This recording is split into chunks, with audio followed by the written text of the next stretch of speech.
We were able to capture our couple with the night sky on location in a tricky situation. It would be a shame for that photo to live on their cell phone or their laptop. So this is why we include an album or wall art in every single wedding package that we offer.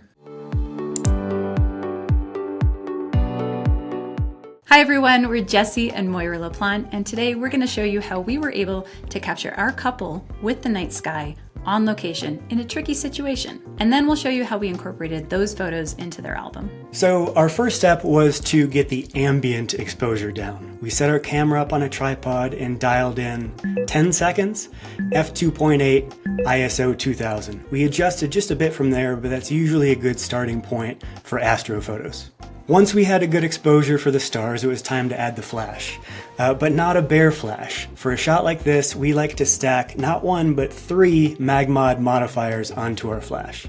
Modifier number 1 is a CTO gel, which allows us to shift the sky to blue while maintaining a neutral color space on the subjects. Modifier number 2 is a mag grid, which narrows the beam of light so that we're only illuminating what we want to light so that the flash doesn't spill around on the whole scene. And modifier number 3 is a mag sphere, which smooths the gradation of light at the edges from light to dark and reduces specular highlights on the subjects. So the added benefit of stacking these 3 modifiers is that it cuts down on the power of the flash. When we're shooting at ISO 2000, it can sometimes be a bit too bright even at its lowest flash setting, 1/128th. But when you stack each of these modifiers, each one cuts down incrementally on the brightness of the flash a bit, which is super helpful. And it's incredibly easy to stack MagMods because they're magnetic, right? Sometimes we literally will take one of them and throw it at the light and it sticks almost every time. This saves us a ton of time throughout the course of a hectic wedding day because we don't have a whole lot of time to be fussing with our gear, right? Back in the days of Velcro and DIY modifiers, this took a lot longer, but now with MagMod it's super quick. So as far as when to fire your flash, it can happen at any point in time during the exposure. Front curtain, rear curtain, or you can pop it off manually in between there and it's going to have the exact same effect as long as your subjects aren't moving in the frame. Okay, now here are just a couple bonus tips to make sure your subject is in focus because that's a really crucial part of this whole operation. Bonus tip number 1, use a headlamp or just the flashlight on your phone as a modeling light to help you focus on your subjects. Bonus tip number 2, if they're having trouble holding still for 10 seconds, try this breathing exercise with them.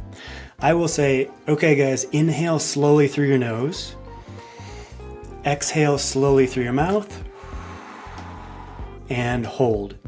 Now release the shutter as they hold their breath after the exhale. Final tip for Astro portraits, be patient, okay? It probably won't work on the first try. It's a process of iteration. It's a process of trial and error.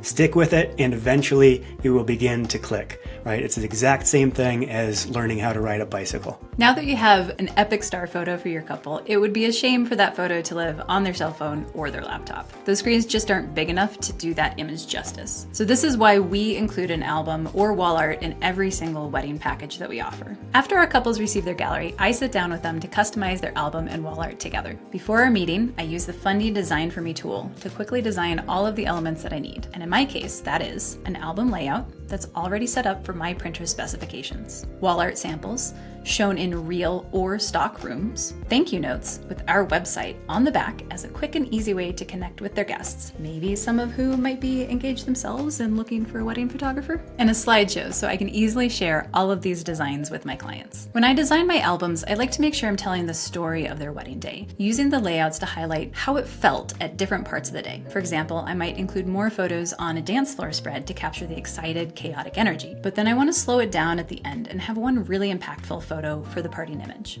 In this case, I knew our couple would want to use the Astro photo on their last spread. So when I was selecting images for their album, I tagged it as a panorama to make sure it got a spread all to itself. But this is also the kind of image our clients love to print for their walls. So I asked my clients to send me a photo of a room in their house where they needed some artwork. I imported their image into Fundy and input the length of something in the photo so that I could accurately represent the size of the wall art that they'd be seeing. Most clients are going to get lost when you talk about wall art in terms of inches or feet. It's hard to visualize. But if you make it easy for them to see for themselves by showing how certain sizes look in different rooms, like a living room or a dining room or a bedroom, or or in their own rooms, they're more likely to purchase artwork because they already know that they'll love having it in their home. Then, all I have to do is hop on the video call with my clients, work with them to make the album and wall art exactly what they want, and send everything off to the printer. And that's how we use MagMod and Fundy Designer to create photos our clients will love and see every single day.